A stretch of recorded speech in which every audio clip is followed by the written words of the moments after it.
মানে খালের সাথে দিয়ে পারেই যাচ্ছে, বাঘ সাইড দিয়ে কেটে চলে যাচ্ছে, এমনও দেখেছি। তবে আমি ওইরকম দুর্ঘটনায় একটা পড়িনি। অর্থাৎ বাঘ যখন ওই লাশটাকে ছেড়ে দিয়ে উপরে উঠে গেল, তখন আমরা দুজন লোক, কেন একটা বাঘ যখন একটা লাশ ধরে বা তাদের কাছে ছাড়িয়ে নেয়, সে দুজন একজন তাদের কাছে কিছু না।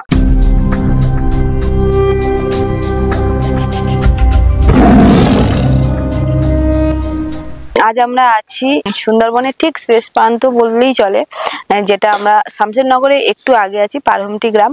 তো ওখানে এসে আমরা বহু মানুষের সাক্ষাৎকার নিচ্ছি এবং তাদের সেই সুন্দরবন জঙ্গলে জীবিকা অর্জন গিয়ে যেসব দুর্ঘটনা ঘটে যায় সেই সব ঘটনাগুলো আমরা শুনছি, জানছি এবং আপনাদেরকেও সেগুলো তুলে ধরছি আপনাদের সামনে।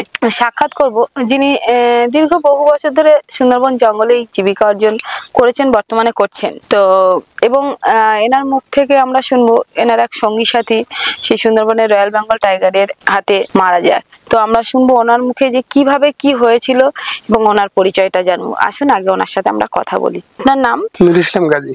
যে সঙ্গী সাথী আপনার ছিল ওনার নাম কি ছিল? কনসের গাজী। তো কি হয়েছিল একটু শুরু থেকে বলুন না, যে কিভাবে কি হলো? ওটা হয়েছিল, আমরা সকালের থেকে কাঠ কেটে ঘাটে রেখেছিলাম, নৌকোটা ওপরে ছিল।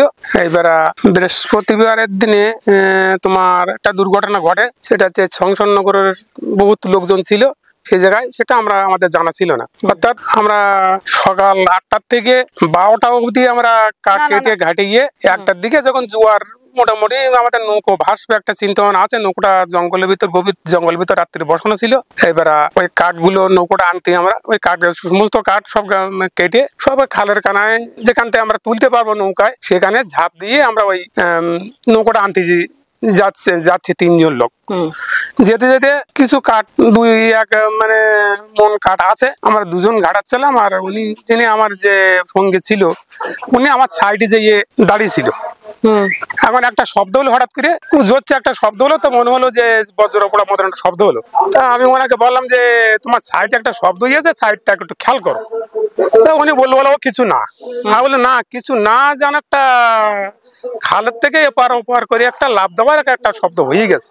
আচ্ছা, আমার কানে ঝঙ্কারে গিয়েছে। তারা বলো যে খোকা কিছু না, তুমি কাঠ গড়া ঘাটি নাও। এর মধ্যে আমরা সমস্ত কাঠ ঘাটানো শেষ হয়ে গেছে, যাওয়ার সত্ত্বেও ওই মিনিটখানি পরে একটা আওয়াজ হলো, ওই বাঘ হংকার দিয়ে একটা আওয়াজ তুললো। আচ্ছা, আমি বলে আচ্ছা বাঘ হংকার দিয়ে এসেছে, তা বলো কিছু না, ওটা মানে অন্য সাইডে শব্দ হচ্ছে। বলে না আইসে গেছে বলো। এর মধ্যে মানে আমরা কাঠগুলো ঘাড়ে করে নিয়ে সেই কাঠের টালে দেবো, এবং মত্তর বাঘ খুব চলন্ত ভাবে ছুটিয়েছে, বজ্র পড়ার মতো এরকম গতি ছুটিয়েছে, খালে ফিরে দিল। খালটাই না হোক, খালের উপরের থেকে আর নিচে অবধি 6 থেকে 7 হাইট। আচ্ছা, এর মধ্যে ওই ওকে ফেলে দিল। মানে উনি যখন পড়লো তখন দেখলাম বাঘ ওনাকে বুড় করিয়ে ফেলে দিল। মানে খালের পিঠে মুখ ফিরিয়ে উনি ছিল, আর আমরা 2 জন কাছে ছিলাম। 2 জন সঙ্গে সঙ্গে হাতে লাঠি ছিল, লাঠি দিয়ে গিয়ে আমরা ওই বাঘকে 2 জন এধারা যত বাড়ি মারছি তত আচ্ছাকে বাঘ ছোটাছুটি করতেছে, ওনাকে মানে নাটানাটি করতেছে। ছাড়ি দেওয়ার কোনো সম্ভাবনা নেই। এর মধ্যে বলতে পারবো না ওনার মেরুদণ্ড লাগলো কি মাথায় লাগলো, উনি ওই বাঘ ছেড়ে দিয়ে ওপরে উঠে গেল। ওপরে উঠিয়ে ওই বাঘ মানে দুপারে সমান ছোটাছুটি করতেছে আর ওই আওয়াজ তুলতেছে। দীর্ঘ বৃহস্পতিবারে উনি একটা অ্যাক্সিডেন্ট করিয়েছে, অ্যাক্সিডেন্টটা শমশেরনগরের লোক। আওয়াজটা তুলছে বলতে? হ্যাঁ, আওয়াজ চলতে খুব বাঘ একটা হংকার দিলে প্রচন্ড হারে যেরকম বজ্র পড়ে ওইরকম ধরে মানে আওয়াজ হয়। হ্যাঁ, আমার বুদ্ধি কেন, তো আমি 40 বছর সুন্দরবন জঙ্গলে মাছ, কাঁকড়া বা মধু কালেকশন করেছি, আমি কোনো সময় ওই বাঘ চোখে দেখিনি। আচ্ছা, ওই ফার্স্ট টাইম? অর্থাৎ আমার বুদ্ধি জ্ঞানে বাঘ আমি ওই সর্বপ্রথমে আমার চোখের সামনে পড়েছে। আচ্ছা, এমনি দেখেছি বাঘ হারিয়ে মানে খালের সাথে দিয়ে পারেই যাচ্ছে, বাঘ সাইড দিয়ে কেটে চলে যাচ্ছে, এমনও দেখেছি। তবে আমি ওইরকম দুর্ঘটনায় একটা পড়িনি। অর্থাৎ বাঘ যখন ওই লাশটাকে ছেড়ে দিয়ে উপরে উঠে গেল, তখন আমরা 2 জন লোক, জোয়ার মানে আমাদের হাঁটু অবধি জোয়ার উঠে গেছে, তবু আমরা দাঁড়িয়ে সেখানেই আছি লাশ কাছে করি, যে লাশটাকে আমরা কিভাবে কাছে নিজের কাছে ফিরিয়ে নিতে পারবো। কিন্তু বাঘ ওই একবারে খালের এবার পার হয়ে আসে, একবার খালের উপরে পার হয়ে যায়।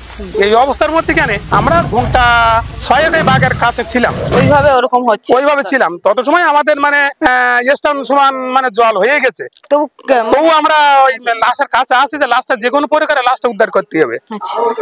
এখন ওই বাঘ যখন দ্বিতীয় আবার খাল সাঁতরে আমাদের পারে এসে গেছে, আমরা যে যে পার আছে সে পারে এসে গেছে, গিয়ে যখন উনি ওই বাঘ যখন উপর দিয়ে ঘুরি করতেছে বা ওই বড় বড় আওয়াজ তুলতেছে, তখন আমরা লাশটাকে ছেড়ে দিলাম। ছেড়ে দিয়ে আমরা আমাদের পূব সাইডে কিছু লোকের একটা হংকার শুনলাম, কিন্তু আমার পূব সাইডে ওই লোকের হংকার শুনে আমরা একটু মিনিট 20 খান আগে গিয়ে দেখলাম যে 10 থেকে 15 জন লোক ওই দুটো নৌকায় আছে।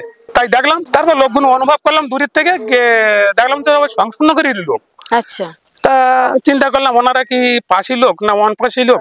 যাই হোক, ওনাদের কাছাকাছি গিয়ে ওনারা টাকাটাকি করলাম, করে আমরা আবার ফিরিয়ে সেই লোকগুলো নিয়ে এসে সে লাশ আর পাইনি। অর্থাৎ অনেক সময় আমার পরিশ্রম করে চেষ্টা করি এসে নৌকাটা নাকি আমরা বেরিয়ে চলে আসি। চলে গিয়ে আমরা ফরেস্টারের কাছে যাই। ফরেস্টারের কাছে যাইয়ে তখন বেলা ওইরাম 6টার দিকে ফরেস্টারের কাছে যাই। আর দুর্ঘটনাটা ঘটে আনুমানিক বেলা 9টার দিকে ঘটে।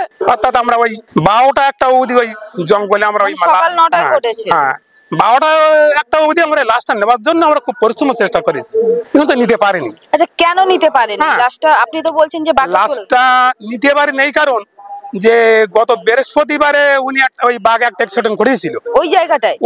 জায়গাটার নাম? ওই জায়গাটা মানে কাকচরা নাম। হ্যাঁ, তা আনুমানিক কিরাম আমাদের ছাড়া ওইরকম ঘন্টা 2-1 পথ। ওখানে 40 থেকে 50 জন লোক ছিল, অর্থাৎ 12 থেকে 15 কি 17 খানা নৌকা ছিল। আচ্ছা, সেই নৌকার লোক ওই লাশটাকে কাটিয়ে নিয়েছিল। কাটিয়ে নেওয়ার পরে ওই লাশটা ওখানে অ্যাক্সিডেন্ট হয়েছে বৃহস্পতিবারে, আমরা জানি না। অর্থাৎ আমরা ওই পাশে নৌকার মানে লোক বা ওই গ্যাংয়ের লোক আমরা। তবে আমরা নৌকাটা এই সাইডে এসেছিলাম, কিছু কাঠ কাটা ছিল বা কিছু কাঠ নেওয়ার জন্য আমরা ওখানে ছিলাম।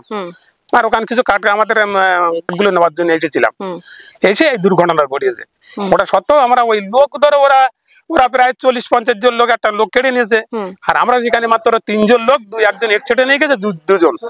আমাদের পক্ষে সম্ভব হলো না, কারণ একটা বাঘ যখন একটা লাশ ধরে বা তাদের কাছে ছাড়িয়ে নেয়, সে 2-1 জন তাদের কাছে কিছু না, তারা চোখের পলকের মধ্যে করতে পারে। অর্থাৎ আমরা না পেরে আমরা চলে গেলাম। যাওয়ার পরে পরের দিনে সকাল 7টার সময় ফরেস্টারদের আইনে সেখানে আবার চেকিং দেখাইয়ে আমরা ওখান থেকে আবার দ্বিতীয় চলে আসি ঘাটে।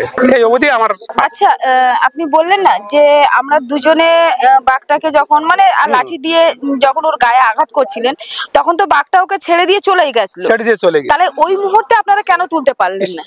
ওই যে আমাদের ছাড়া ও হাত 10 কাছে গিয়ে বসে দিয়েছে, মানে ঠিক আছে। বাঘটা আমাদের লাশ ছাড়া আর আমাদের ছাড়া 10 হাত দূরে গিয়ে বসে দিয়েছে, তার মানে আমরা লাশের গায়ে হাত দিলে ও ঝাঁপতে পারবে। আচ্ছা, ওই একটা ভয়, ওই একটা আন্তরিক ভয়। এমনি ভয় বাঘের ওদের নীতি হচ্ছে ওই যে ওই লাশটার গায়ে যখনই আমরা হাত দিতে যাবো, ওরা একটা লাভে 18 হাতের বেশি লাভ দেয়। আচ্ছা, কিন্তু ওরা একটা লাভে ওখান থেকে ও যে পজিশনে বসে আছে যে আমরা লাশের গায়ে হাত দেওয়ার সঙ্গে সঙ্গে ওরা ওর সঙ্গে সঙ্গে মানে আমাদের গায়ে ওর পড়ে যাবে।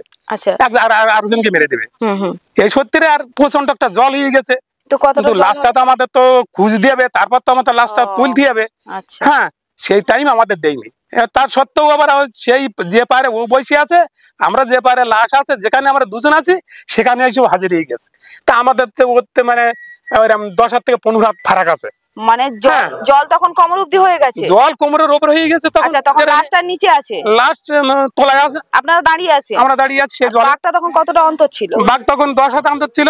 এবারে 10 হাত থেকে ওই বাস ও পার থেকে পার হয়ে আবার আমরা লাশ যে পারে আছি সেই পারেই বাঘ এসে বসে গেছে আবার। আচ্ছা, কিন্তু ওই আমরা ওই লাশ নেবার মানে মন্তব্য করলে বা খুঁজতে গেলে ও আমাদের পড়বে যাবে, ঠিক আছে।